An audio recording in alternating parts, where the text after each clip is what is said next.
Дали вие некога сте биле луди? Ако ga mama ќе речи, денес нема повеќе играње на мобилен телефон. Какви сте вие?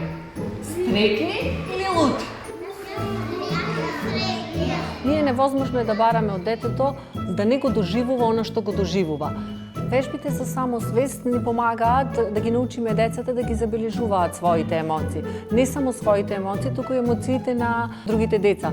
На крајот, кога ќе дојде последниот глас, ги затвораме, ги стегаме ушите.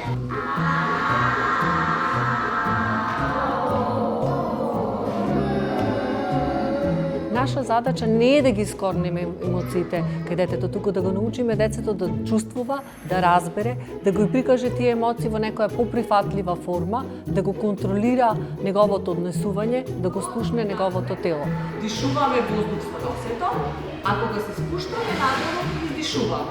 Ајде. Колку повеќе им помагаме на децата да ја развијат оваа вештина, толку ние ќе ги подготвиме порано за реалните ситуации од секојдневниот живот. Така на тој начин тие ќе станат експерти за својата лична емоционална интелигенција. Земаме воздух низ носот.